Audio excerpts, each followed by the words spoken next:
Good morning everyone, welcome to civil services study practice set number ये 189 है। Practice करेंगे इसमें हम मॉडर्न हिस्ट्री के प्रश्नों पर। ये टेस्ट सीरीज आर के लिए चल रही है। सारे के सारे प्रश्न इंपॉर्टेंट हैं।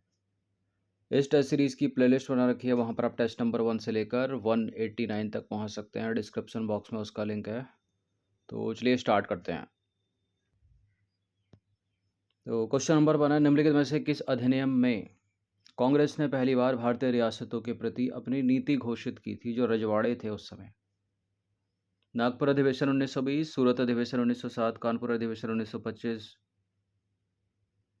या लखनऊ अधिवेशन 1916? सारे के सारे अधिवेशन इंपॉर्टेंट है। किस अधिवेशन की अध्यक्षता किसने की, ये भी इंपॉर्टेंट है। यहाँ उत्तर है नागपुर अधिवेशन 1920, ऑप्शन नंबर ए। देखिए, वर्ष 1920 में भारतीय राष्ट्रीय कांग्रेस यानी आईएनसी या इंडियन नेशनल कांग्रेस ने अपने नागपुर अधिवेशन में रियासतों के प्रति अपनी नीति की घोषणा करते हुए उनके शासकों से यह मांग की कि प्रजा को पूर्ण उत्तरदायी सरकार दी जाए। और ये जो नागपुर अधिवेशन है, ये 26 दिसंबर 1920 को नागपुर में हुआ, महाराष्ट्र के नागपुर में, जो 31 दिसंबर 1920 तक चला। और इस अधिवेशन की अध्यक्षता किसने की थी? विजय राघवाचारी। क्वेश्चन नंबर 2 पर आ जाइए। वर्ष 1922 में गया के भारतीय राष्ट्रीय कांग्रेस के अधिवेशन के अध्यक्ष निम्नलिखित में से कौन थे? इनमें से चितरंजन दास थे। ऑप्शन नंबर ए है इसका आंसर। देखिए, नंबर इस पर कॉल या व्हाट्सएप करके आप फुल टेस्ट सीरीज प्राप्त कर सकते हैं आर की, यानी पेड टेलीग्राम ग्रुप से जुड़ सकते हैं। तो वर्ष 1922 में जेल से छूटने के बाद चितरंजन दास को गया में कांग्रेस सम्मेलन का निर्वाचित अध्यक्ष घोषित किया गया। इस अधिवेशन में काउंसिल में प्रवेश न लेने का प्रस्ताव पारित हुआ। फलस्वरूप चितरंजन दास ने त्यागपत्र दे दिया। तो चितरंजन दास, ऑप्शन नंबर ए है इसका आंसर। क्वेश्चन नंबर 3 पर अजय निम्नलिखित में से किसने अखिल भारतीय हरिजन सेवक संघ की 1932 में स्थापना की? ज्योतिबा फूले, महात्मा गांधी, अंबेडकर या इनमें से कोई नहीं? अखिल भारतीय हरिजन सेवक संघ, जो वर्तमान में भी कार्यरत है, दिल्ली में इसका मुख्यालय है, इसकी स्थापना की थी 1932 में महात्मा गांधी ने। अखिल भारतीय हरिजन सेवक संघ की स्थापना 1932 में महात्मा गांधी ने भारत में अस्पृश्यता को खत्म करने के लिए, हरिजन या दलित लोगों के लिए काम करने के लिए और भारत के दलित वर्ग के उत्थान के लिए की थी। और वर्तमान में यह एक गैर लाभकारी संगठन है। इसका मुख्यालय है दिल्ली के किंग्सवे कैंप में, जिसकी भारत भर में 26 राज्यों में शाखाएं हैं। ठीक है, तो कभी कभी इस प्रश्न को डॉक्टर अंबेडकर अगर गलत कर दिया जाता है। सही उत्तर इसका महात्मा गांधी है। नंबर 4 पर अजय, भारत के विभाजन के समय भारतीय राष्ट्रीय कांग्रेस का अध्यक्ष निम्नलिखित में से कौन था? बहुत पूछा गया है प्रश्न एग्जाम में। कौन था? जेबी कृपलानी, ऑप्शन नंबर ए है इसका आंसर। तो भारत के विभाजन के समय भारतीय राष्ट्रीय कांग्रेस के अध्यक्ष कौन थे? आचार्य जेबी कृपलानी। सीधे सीधे याद रखिएगा इसको। 5वां प्रश्न है, निम्नलिखित में से किसे भारत में साम्यवाद का उच्चतम पुजारी कहा गया है? समाजवाद का उच्चतम पुजारी कहा गया है। यह है जवाहरलाल नेहरू, भारत के प्रथम प्रधानमंत्री। तो जवाहरलाल नेहरू के विचारों में मार्क्सवाद सहित समाजवाद का विश्लेषण और व्याख्या मिलती है। नेहरू को भारत में समाजवाद का उच्चतम पुजारी कहा गया है। नंबर 6 पर आ जाइए। भारत शासन अधिनियम 1935 के द्वारा स्थापित संघ में अवशिष्ट शक्तियां जो हैं वो किसे दी गई थी? संघीय विधानमंडल को, गवर्नर जनरल को, प्रांतीय विधानमंडल को या प्रांतीय राज्यपाल को? अवशिष्ट शक्तियां थी गवर्नर जनरल के पास। ऑप्शन नंबर बी है इसका आंसर। तो भारत शासन अधिनियम में अवशिष्ट शक्तियां गवर्नर जनरल को प्राप्त थीं। और इम्पोर्टेंट है, भारत शासन अधिनियम 1935 के प्रावधान स्टेटमेंट बनाकर प्रश्न बनते हैं इनसे। देखिए, 1935 के अधिनियम ने एक अखिल भारतीय संघ की स्थापना का प्रावधान किया, जिसमें प्रांतों और रियासतों को इकाइयों के रूप में शामिल किया गया। और भारत शासन अधिनियम 1935 ने प्रांतों में द्वैध शासन को समाप्त कर दिया और इसके स्थान पर प्रांतीय स्वायत्तता की शुरुआत की। इसको याद रखिएगा। प्रांतीय स्वायत्तता की शुरुआत सीधे सीधे पूछ लिया, कौन सा अधिनियम? 1935 का अधिनियम। और क्या किया इसने? केंद्र में द्वैध शासन को अपनाने का प्रावधान किया। परिणाम स्वरूप संघीय विषयों को आरक्षित विषयों और हस्तांतरित विषयों में विभाजित किया गया। हालांकि यह ये अधिनियम के ये जो प्रावधान थे वो लागू नहीं हुए। ठीक है, तो प्रांतों में द्वैध शासन को समाप्त कर रहा है अधिनियम और केंद्र में द्वैध शासन की शुरुआत कर रहा है। और क्या क्या कर रहा है, इसने दलित वर्गों यानी अनुसूचित जाति, महिलाओं और श्रमिकों के लिए अलग निर्वाचन क्षेत्र प्रदान करके सांप्रदायिक प्रतिनिधित्व के सिद्धांत को आगे बढ़ाया। इसने 1858 के भारत सरकार अधिनियम द्वारा स्थापित भारतीय परिषद को समाप्त कर दिया और भारत के राज्य सचिव को सलाहकार की एक टीम प्रदान की गई। तो ये इतनी लाइन इंपॉर्टेंट है। और क्या क्या किया, इसने मताधिकार का विस्तार किया। कुल जनसंख्या के लगभग 10% को मतदान का अधिकार प्राप्त हुआ और इसने देश की मुद्रा और ऋण को नियंत्रित करने के लिए भारतीय रिजर्व बैंक की स्थापना का प्रावधान किया। इसने न केवल एक संघीय लोक सेवा आयोग बल्कि 2 या 2 से अधिक प्रांतों के लिए एक प्रांतीय लोक सेवा आयोग और संयुक्त लोक सेवा आयोग की स्थापना का भी प्रावधान किया। कई प्रावधान बहुत अच्छे थे इसमें। और इसने एक संघीय न्यायालय की स्थापना का प्रावधान किया जिसे 1937 में स्थापित किया गया। ठीक है, इसने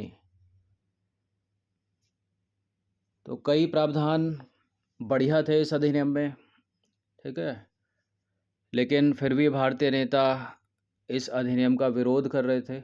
कोई इसको बिना इंजन वाली ट्रेन कह रहा था।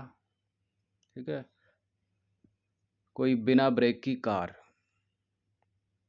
क्वेश्चन नंबर 7 पर आ जाइए।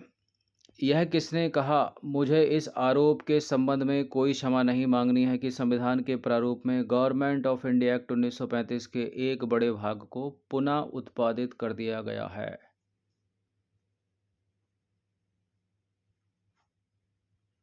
किसने कहा था ये कहा था डॉक्टर भीमराव अंबेडकर ने। ऑप्शन नंबर डी है इसका आंसर। तो उपरोक्त कथन है डॉक्टर अंबेडकर का। क्वेश्चन नंबर 8 पर आ जाइए। निम्नलिखित में से किसने भारत सरकार अधिनियम या भारत शासन अधिनियम 1935 के बारे में कहा था, एक कार जिसमें ब्रेक तो हैं पर इंजन नहीं। 1935 के अधिनियम के बारे में यह कहा था जवाहरलाल नेहरू ने। तो 1935 के अधिनियम के बारे में जवाहरलाल नेहरू ने क्या कहा, एक कार जिसमें ब्रेक तो हैं पर इंजन नहीं है। क्वेश्चन नंबर 9 पर आ जाइए। भारत सरकार अधिनियम 1935 निम्नलिखित में से किसकी रिपोर्ट पर आधारित था, cabinet mission, Cripps mission, Rowlatt commission, Simon commission. ये था Simon commission. Option number D है इसका आंसर। जो 1927 में भारत आया। देखिए, भारत सरकार अधिनियम 1919 जिसको मॉन्टेग्यू चेम्सफोर्ड सुधार भी कहते हैं। सुधार कौन से, भारत में संवैधानिक सुधार, ये अंग्रेज देख रहे थे समय समय पर। इसकी राजनीतिक परिस्थिति का प्रत्येक 10 वर्ष के पश्चात पुनः अवलोकन किया जाए। ठीक है, और वर्ष 1927 में यानी 10 साल के बाद, 8 से 10 साल के बाद 1927 से ही ये प्रक्रिया प्रारंभ कर दी गई और साइमन आयोग या कमीशन नियुक्त किया गया। साइमन आयोग रिपोर्ट, गोलमेज सम्मेलन, अंग्रेजी सरकार द्वारा स्थापित श्वेत पत्र सभी 1935 के भारत सरकार अधिनियम के आधार बने। और ये सब इससे पहले हैं, ये 1930, 31 और 32, 1927। ठीक है, जो 1935 के आने वाले सालों में जो 1935 का अधिनियम हुआ उसके आधार बने। तो डी सही है। 10वां प्रश्न है, 1919 में जब मॉन्टेग्यू चेम्सफोर्ड अधिनियम पास हुआ था तो इंग्लैंड का प्रधानमंत्री कौन था। तो एक तरह से 1919 में इंग्लैंड का प्रधानमंत्री कौन था ये पूछना चाह रहा है। कौन थे इनमें से, Lord George, David Lloyd George. Option number A है इसका आंसर। वर्ष 1919 में जब मॉन्टेग्यू चेम्सफोर्ड सुधारी अधिनियम पास हुआ तब इंग्लैंड के प्रधानमंत्री डेविड लॉयड जॉर्ज थे। ए है इसका आंसर। बॉम्बे, मद्रास और कलकत्ता में उच्च न्यायालय की स्थापना कब हुई थी, 1862 में हुई थी, 1861 के अधिनियम के द्वारा।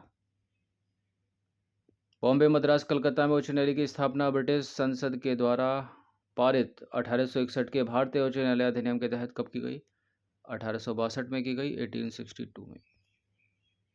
12वां प्रश्न है, ब्रिटिश भारत में सांप्रदायिक प्रतिनिधित्व की व्यवस्था निम्नलिखित में से किस अधिनियम के द्वारा की गई। सांप्रदायिक प्रतिनिधित्व जहां आ जाए तो पार्लियामेंट लगा दीजिए।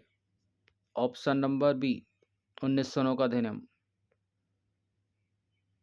देखिए, भारतीय परिषद अधिनियम 1909 या मार्लेमेंटो सुधार 1909 कुछ भी कहते हैं इसको, इसके द्वारा ब्रिटिश भारत में सांप्रदायिक प्रतिनिधित्व की व्यवस्था की गई, जिसके अंतर्गत मुसलमानों के लिए पृथक निर्वाचन मंडल की व्यवस्था का प्रावधान करना था। और गांधी जी इसके खिलाफ थे। गांधी जी कभी नहीं चाहते थे कि ऐसा हो। मार्लेमेंटो सुधार ने हमारा सर्वनाश कर दिया, ये वक्तव्य दिया गांधी जी ने।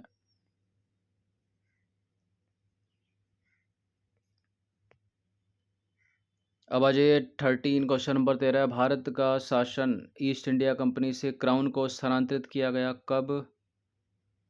ये हुआ था 1858 के भारत सरकार अधिनियम के अंतर्गत। देखिए, 1858 के भारत सरकार अधिनियम द्वारा भारतीय प्रशासन का नियंत्रण कंपनी से छीनकर क्राउन को सौंप दिया गया, यानी ब्रिटिश राजमुकुट को। नंबर 14 पर आ जाइए। निम्नलिखित में से किस एक्ट के द्वारा भारत के गवर्नर जनरल को अध्यादेश जारी करने की शक्ति प्रदान की गई? और यह अभी तक चल रही है। राज्य में राज्यपाल को अध्यादेश जारी करने की शक्ति है और केंद्र में राष्ट्रपति को अध्यादेश जारी करने की शक्ति है। और यह हुआ था इंडियन काउंसिल एक्ट 1861 के द्वारा पहली बार। मोस्ट इंपॉर्टेंट है ये प्रश्न, इसको याद रखिएगा हमेशा। तो इंडियन काउंसिल एक्ट 1861 के द्वारा गवर्नर जनरल को अध्यादेश जारी करने की शक्ति प्रदान की गई। यह अध्यादेश अधिकाधिक 6 माह तक लागू रह सकते थे और यह अध्यादेश वर्तमान में अभी भी कार्यरत है। केंद्र में अध्यादेश जारी करने की शक्ति भारतीय संविधान के अनुच्छेद 123 के तहत राष्ट्रपति को है और राज्यों के राज्यपाल को यह शक्ति संविधान के अनुच्छेद 213 ने दी है। 15 प्रश्न। निम्नलिखित में से किस कानून ने पहली बार भारत में एक क्रियाशील विधान परिषद का सृजन किया? किसने किया था? ये चार्टर एक्ट हैं, चारों के चारों। एक चार्टर के बीच में 20-20 वर्षों का गैप था। 1793 का चार्टर, उसके बाद 1813 का चार्टर, 1853 का चार्टर, 1833 का चार्टर। सबसे ज़्यादा इंपॉर्टेंट 1813 का चार्टर, 1833 का चार्टर है। सबसे ज़्यादा प्रश्न जो बनते हैं वो इन्हीं से बनते हैं एग्जाम में। फिलहाल इसका आंसर है ऑप्शन नंबर सी, 1853 का चार्टर। तो चार्टर एक्ट 1853 के द्वारा कार्यपालिका तथा विधायी शक्तियों को पृथक करने का एक निश्चित कदम उठाया गया और भारत के लिए पहली बार एक पृथक विधानमंडल की स्थापना की गई और विधान परिषद में 12 सदस्य हो सकते थे। ठीक है, विधान परिषद में जो है 12 सदस्य हो सकते थे और एक पृथक विधान परिषद की स्थापना की गई 1853 के चार्टर एक्ट के द्वारा। क्वेश्चन नंबर 16 पर आ जाइए। भारत के गवर्नर जनरल को किस एक्ट के द्वारा अपनी समिति के निर्णय को अस्वीकार करने का अधिकार मिला? 1784 का पिट्स इंडिया एक्ट, 1813 का चार्टर एक्ट, 1773 का रेगुलेटिंग एक्ट। ये तो सबसे पहले हुआ था, इसमें तो हो नहीं पाएगा। ये पिट्स इंडिया एक्ट भी नहीं है, 1813 का चार्टर एक्ट भी नहीं है। इसका उत्तर है 1786 ईस्वी का एक्ट। तो 1786 ईस्वी में एक अधिनियम ब्रिटिश संसद के सम्मुख इस भावना से रखा गया था कि कॉर्नवालिस को भारत के गवर्नर जनरल का पद स्वीकार करने के लिए मना लिया जाए और वह गवर्नर जनरल तथा मुख्य सेनापति दोनों की शक्तियां लेना चाहता था। वह कौन? कॉर्नवालिस। यह अधिनियम मतलब नए अधिनियम के अनुसार यह सब स्वीकार हो गया और उसे विशेष अवस्था में अपने परिषद के निर्णयों को रद्द करने तथा अपने निर्णयों को लागू करने का अधिकार भी दे दिया गया। तो 1786 ईस्वी का एक्ट इसका आंसर हो जाएगा option number C. Question number 17 पर अजय भारतीय व्यापार में ईस्ट इंडिया कंपनी का एक अधिकार समाप्त कर दिया गया। ये प्रश्न ऐसे ही पूछा जा सकता है और चीन के साथ व्यापार और चाय को छोड़कर वैसे भी पूछा जा सकता है। तो इसका उत्तर वही है 1813 का चार्टर और ये सबको समाप्त कर दिया। तीनों चीज़ें समाप्त किसमें की गई थी? 1813 के चार्टर एक्ट में समाप्त की गई थी। 1833 में तीनों चीज़ें समाप्त कर दी गई, लेकिन एकाधिकार वो चाय के साथ छोड़कर वो 13 का है। तो 1813 के चार्टर एक्ट के द्वारा कंपनी का भारतीय व्यापार का एकाधिकार समाप्त कर दिया गया, यद्यपि उसके चीन के व्यापार और चाय के व्यापार का एकाधिकार चलता रहा और ये दोनों भी हटा दिए गए। कब? 1833 में। और इस चार्टर कानून ने ही कंपनी के भारतीय क्षेत्रों में ईसाई मिशनरियों के प्रवेश की अनुमति दी। इस चीज़ को भी याद रखिएगा, ये भी 1813 का ही चार्टर है।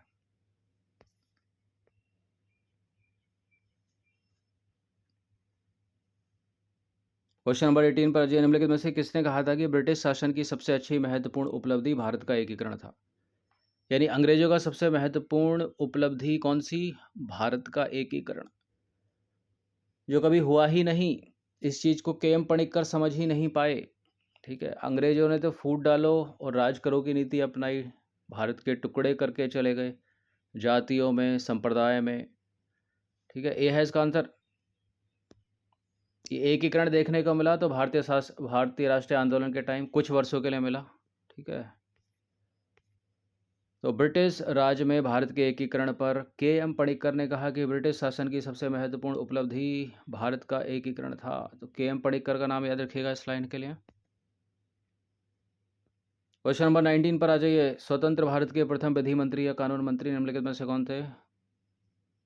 बहुत पूछा गया है कॉम्पिटेटिव एग्जाम में प्रश्न। इसका उत्तर है doctor Ambedkar, option number B. तो स्वतंत्र भारत के प्रथम विधि मंत्री भीमराव अंबेडकर थे। 20वां प्रश्न अंतिम प्रश्न है। भारत विभाजन के संदर्भ में 1947 में नियुक्त जो सीमा आयोग है उसकी अध्यक्षता किसने की थी? Mountbatten, Radcliffe, James Bolt, Clement Attlee. ये सीमा आयोग वही है जो भारत और पाकिस्तान के बीच रेडक्लिफ रेखा को प्रदान करता है। ये रेडक्लिफ के नाम पर यह है, ऑप्शन नंबर बी। तो भारत विभाजन के संदर्भ में वर्ष 1947 में नियुक्त सीमा आयोग की अध्यक्षता की थी रेडक्लिफ ने। पूरा नाम है इनका सर सिरिल रेडक्लिफ। इसके बाद भारत और पाकिस्तान के बीच जो रेडक्लिफ लाइन है वो अंतर्राष्ट्रीय सीमा रेखा बन गई। और बहुत पूछते हैं इसको एग्जाम में कि भारत और पाकिस्तान के बीच कौन सी रेखा अंतर्राष्ट्रीय सीमा रेखा है, तो रेडक्लिफ। मैकमोहन, भारत और चीन के बीच। तो 20 प्रश्न इंपॉर्टेंट मॉडर्न हिस्ट्री के, बहुत पूछे आते हैं एग्जाम में। इनकी प्रैक्टिस 1 से 2 बार कर लीजिएगा। इन सभी टेस्ट का फुल टेस्ट PDF सीरीज़ प्राप्त कर सकते हो RO के लिए, यानी पेड टेलीग्राम ग्रुप से आप जुड़ सकते हैं। नंबर इस पर कॉल या व्हाट्सअप करके। धन्यवाद। हर दिन प्रैक्टिस करते रहिएगा।